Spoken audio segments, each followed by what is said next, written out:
भगवान देवादिदेव महादेव शिवोगढ़दानी त्रिकालदर्शी कैलाशी अविनाशी शंकर जिनकी कथा कर रही है,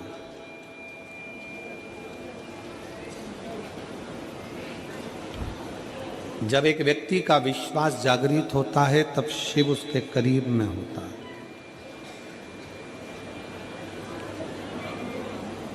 शिव नजदीक में हो।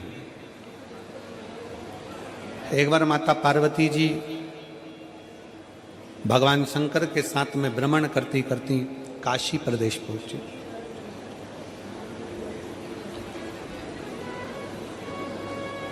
काशी की पवित्र भूमि पर मां विराजमान हुई। गंगा की धार को देखा,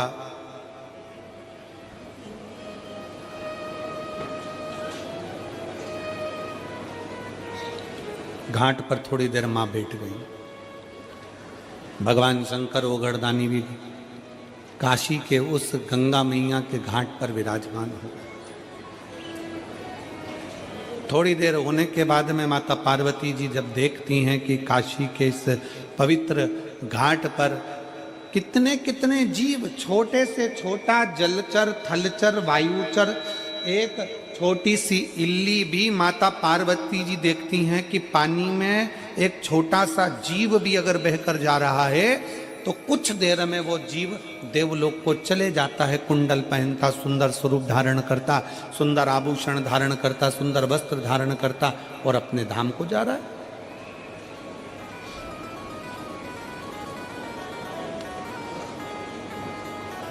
माता पार्वती जी थोड़ा आश्चर्य में पड़ गई कि मैं इतने सारे जगह पर होकर आई, सारे धामों में घूम कर आई, पूरी पृथ्वी पर भ्रमण करती हूँ, सब दूर घूमती हूँ, सब दूर जाती हूँ, पर जब से मैं काशी में आई हूँ और काशी के घाट पर बैठकर मैं जो दर्शन कर रही हूँ, ये गजब का दर्शन है कि कोई छोटी सी इल्ली है, छोटा सा जीव है, छोटा सा जलचर है, छोटा सा जीव काशी में तुरंत गिरा और देवलोक चले गया।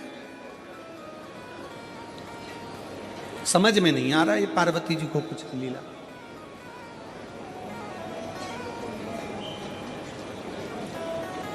भगवान शंकर पार्वती के स्वरूप को देखकर मुस्कुरा रहे। और हमने पहले भी कथा में एक बात कही, आज फिर कहते हैं, पत्नी के प्रश्न का उत्तर हमेशा पति को मुस्कुराकर देना चाहिए, तो घर में कभी क्लेश होगा ही नहीं।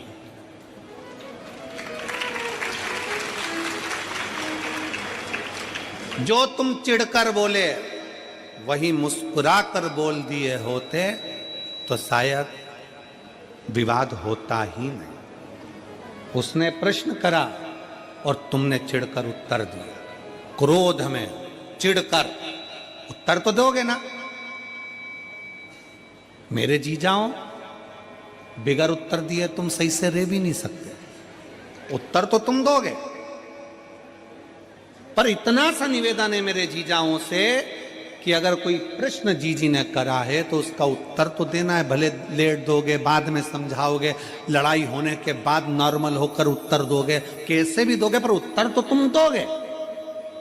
तो वही उत्तर जो तुमने चिढ़कर दिया, क्रोध कर दिया, बहुत ज्यादा गुस्से में दिया, अगर वही प्रेम से दे दिया होता तो विवाद होता क्या? जम के तो बोलो जरा। प्रेम से बोलो, स्नेहवश उत्तर दीजिए। और पूरी कथा को देख लीजिए, अमरनाथ की गुफा की कथा को देखिए। पार्वती जी सो गई, नैनों में नींद भर गई माता पार्वती जी के, नैन में नींद समाहित हो गई माता पार्वती जी के।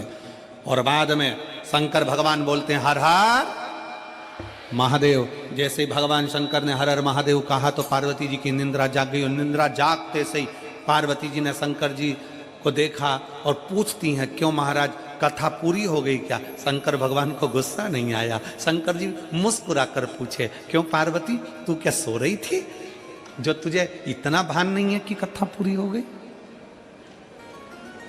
चलो वो भी जाने दो। महाकाल वन में, उज्जैनी में, अवंतिकापुरी में मेरे भोले बाबा घूम रहे थे क्षिप्रा के तट पर। पार्वती जी ने प्रश्न किया, शंकर जी ने मुस्कुरा कर उत्तर दिया।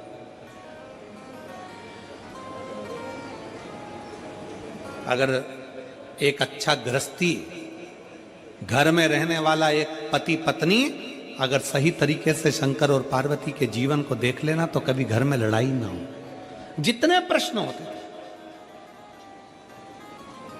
जितने प्रश्न हो, पार्वती जी बोलती, शिव जी खुश होकर उत्तर देते।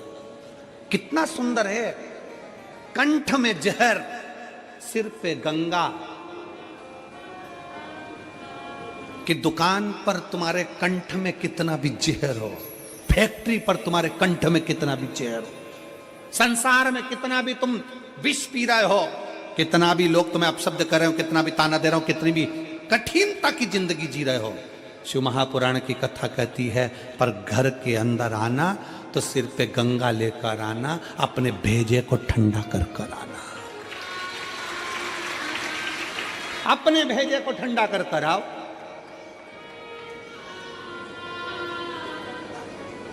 पर हम उल्टे हैं, घर में भेजा गरम और बाहर निकलते सी कूल कूल एकदम ठंडे।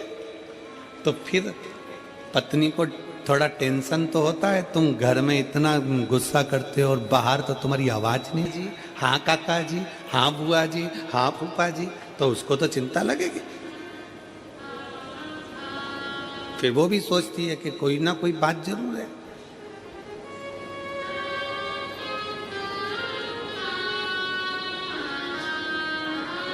और फिर निवेदन है हमारा, शिव परिवार का एक एक अंश हमारे परिवार से जोड़कर देखो। शंकर भगवान मस्तक पर गंगा लेकर चलते हैं, मतलब अपने भेजे को ठंडा रखो जब घर में रहो। शंकर भगवान अपने पूरे परिवार के साथ दिखते हैं। बोलो, शंकर जी का फोटो देखना, शिव जी के इधर गणेश जी हैं, कार्तिकेय जी हैं, सुख सुंदरी है, पार्वती जी हैं। शिव महापुराण की कथा कहती है घर में जितनी देर रहो अपने बच्चों के साथ थोड़ी हंस बोल कर जिंदगी निकालो, बुढ़ापा आएगा तो ये बच्चे करीब में दिखेंगे। जो अपने बच्चों को बाल्यावस्था में भी दूर कर देता है, जो अपने बच्चों को दूर दूर रखता है, वो बच्चे फिर बुढ़ापे में नजदीक में नहीं आते, वो दूर रहना ही पसंद करते हैं और तुम्हें वृद्धाश्रम में भेज देते हैं। नजदीक लेकर आओ। हम बच्चों के नजदीक कब आते हैं? जब उसको डांटना होता है। पिताजी अपना फर्ज अदा करते हैं, ऐसा दुआना, ऐसा चनकटा दिया नहीं तो मुंडा इधर का उधर हो जाएगा। क्यों रे, तू वहां घूम रहा था? पिताजी जब बच्चे से बोलते हैं तब धड़धड़ा कर बोलते हैं। कभी कभी बच्चे को डांटने की जगह डांटो, पर कभी कभी रोज प्रतिदिन एक समय ऐसा निकालो कि अपने बच्चों के साथ सोफे पर पलंग पर बैठकर अलमस्ती के साथ में उन बच्चों के साथ खूब आनंद के साथ बातें करते हुए उसके अंदर के भय को निकालो। बेटा अपने दोस्तों को अपनी बात कह देता है, बेटा अपनी मम्मी को अपनी बात कह देता है, बेटा अपनी बहन को अपनी बात कह देता है, बेटा अपने मित्रों को कह देता है, अपनी मौसी के बुआ के लड़के को कह देता है, पर बेटा अपने बाप से नहीं कह पाता। क्यों? क्योंकि बाप ने इतना भय उत्पन्न कर रखा है।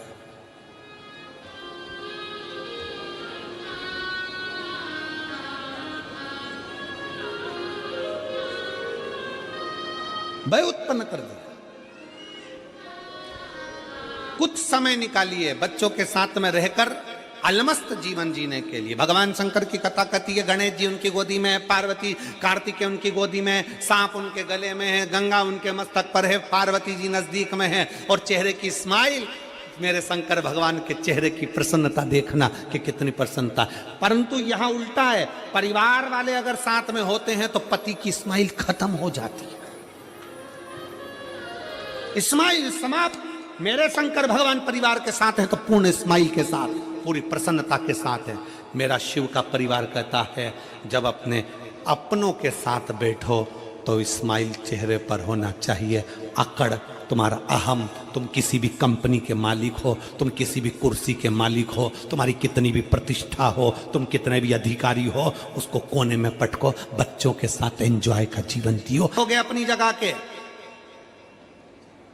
एक समय ऐसा आता है कि वो कुर्सी से नीचे उतरते हो, कलेक्टर की कुर्सी से नीचे उतरोगे, एसपी की कुर्सी से नीचे उतरोगे, अधिकारी की कुर्सी से नीचे उतरोगे, पद की कुर्सी से नीचे उतरोगे, मंत्री संतरी कलंतरी की कुर्सी से नीचे उतरोगे। उस समय पर जब नीचे उतरोगे, उस समय पर जिसको तुमने स्माइल दी है, प्रेम से बात करी है, वो तुम्हारे करीब में आएगा। अकड़ में रहोगे तो कोई तुम्हारे नजदीक में नहीं आएगा, दूर हटते चले जाएंगे। स्नेह दीजिए,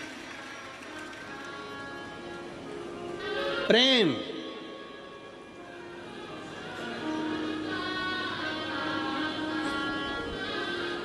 और मैं माननीय मुख्यमंत्री जी की धर्मपत्नी श्रीमती कौशल्या देवी सहाय जी को इसके लिए धन्यवाद देता हूं। आपका स्नेह, आपकी वात्सल्यता, आपकी शुभ भक्ति जो 4 साल पहले थी, वो 4 साल बाद भी आज भी आप जमीन पर जो बैठकर कथा सुन रहे हो, आपकी शुभ भक्ति वही की वही है। उसके लिए साधुवाद है, बहुत बहुत धन्यवाद देता हूं मैं आपको इस चीज के लिए, बहुत साधुवाद। जो 4 साल पहले आप कथा सुनते थे वैसे की वैसे ही आज कथा के पंडाल में दिखते हो, तो बड़ी खुशी होती है जो 4 साल पहले दिखते थे। इसके लिए एक बार जोरदार ताली बजाइए उनको, बहुत बहुत धन्यवाद है, बहुत साधु साधुता, आपकी सहजता होना चाहिए। परिवार में खुश होकर रहिए।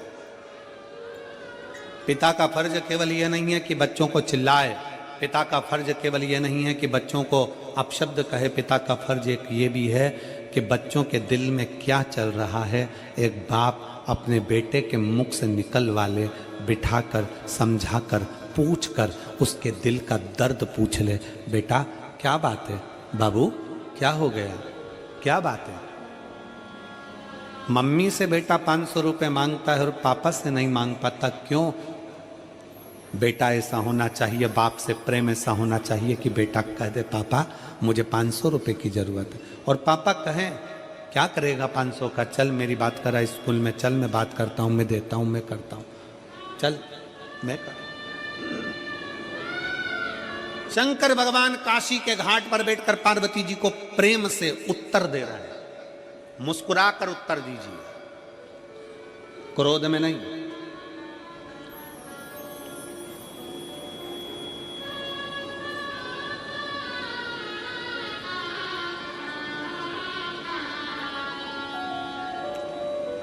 ठंड चल रही है, लोग दूध की मलाई चेहरे पे लगाते हैं। हमने कहा क्यों लगाते हो, कि फटेगा नहीं।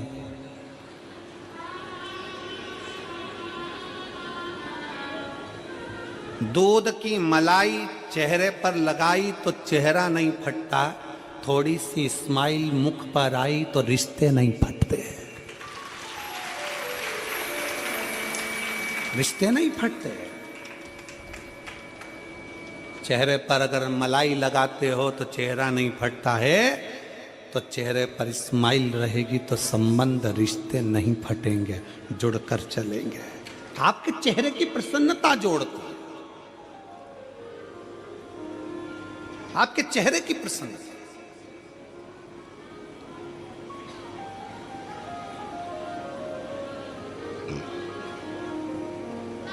खुश होकर पार्वती जी भगवान शंकर को प्रश्न कर रहे हैं।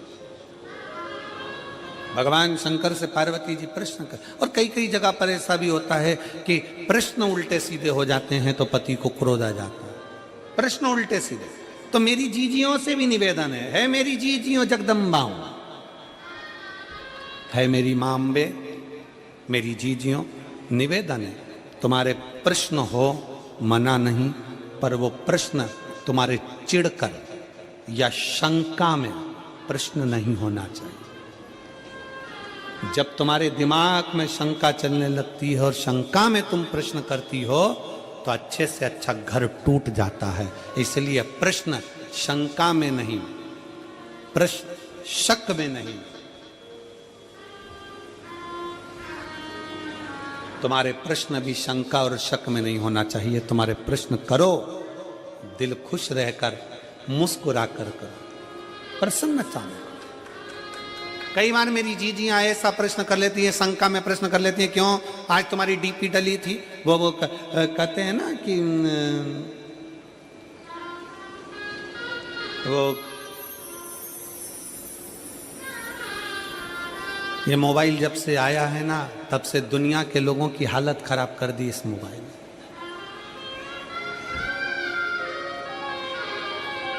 पहले के समय में तो पंडित लोग भी पंचांग में तिथि और तारीख देखते थे। आज के जमाने में तो पंडित भी मोबाइल में ही तिथि तारीख देख लेते हैं और पूरा संकल्प बोल देते हैं।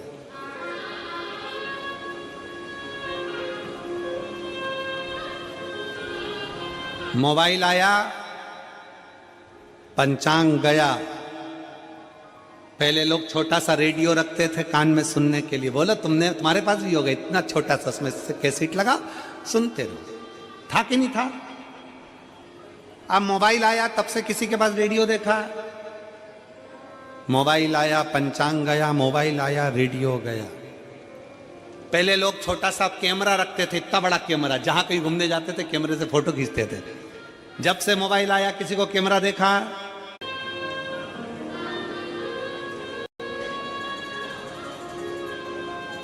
पहले लोग साथ में बैग के अंदर टॉर्च रखते थे।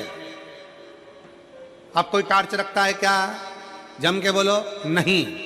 मोबाइल आया, टॉर्च गई।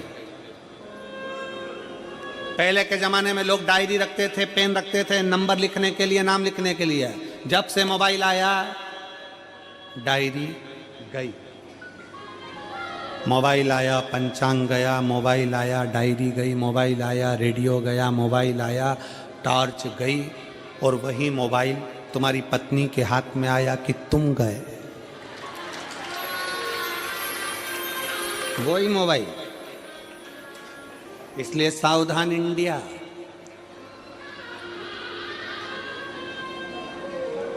थोड़ा सावधान रहिए, थोड़ी सावधान। मुस्कुराकर उत्तर दो। पति से निवेदन है वो अपनी पत्नी को मुस्कुराकर उत्तर दे, और पत्नियों से निवेदन है मुस्कुराकर अपने पति से प्रश्न करे। प्रश्न करने की भी तरीका होता है। मेरी जीजियों से निवेदन है, कभी भी उदास मन से या तुम्हारे मन में कुछ भी चल रहा है ना, उसको पहले प्रसन्नता पे लेकर आओ। पर तुम्हारी आदत, कई लोगों की आदत रहती है जो मन में चल रहा है, कई लोगों की आदत रहती। कल कथा में हमने कहा था पुरुष और स्त्री में एक अंतर होता है। पुरुष यहां से सुनता है, यहां से निकाल देता है। स्त्रियां दोनों कान से सुनती है, मुंह से निकाल देती हैं। वो दोनों कान से सुनती है, एक कान से इधर से सुनेगी, फिर दूसरा कान लगाएगी। सास ने क्या कहा, ससुर ने क्या कहा, ननद ने क्या कहा, भाभी ने क्या कहा, रिश्तेदार ने क्या कहा, नातेदार ने क्या कहा। आधे से ज्यादा घर की लड़ाई, घर के पति पत्नी की खुद की लड़ाई कुछ भी नहीं है। आज के जमाने में घर की पति पत्नी की बिल्कुल लड़ाई नहीं है। लड़ाई किसकी है? पत्नी को कोई कुछ बोलकर चले गए, तुम्हारी मम्मी ने ये कर दिया, तुम्हारे पिताजी ने ये कर दिया, तुम्हारे भाई ने वो कर दिया, तुम्हारी भाभी ने वो कर दिया। पति बेचारा कहता है तो दूसरे के चक्कर में क्यों झगड़ा करती है जगदम्बा? अपन दोनों की कभी लड़ाई नहीं होती तो दूसरे के चक्कर में लड़ने बैठ जाती है। अपना प्रेम बढ़ाओ ना, अपनी आसक्ति बढ़ाओ, अपना स्नेह बढ़ाओ, अपना प्रेम बढ़ाओ। और हम दूसरे के चक्कर में अपनी पूरी जिंदगी बेकार कर रहे हैं। नवयुवक बहुएं, नवयुवक बेटियां अपना जीवन बर्बाद करे जा रही हैं। तुम्हारी भाभी ने ऐसा बोल दिया, तुम्हारे भैया ने ऐसा बोल दिया, और आंसू ढलकाने बैठ गई।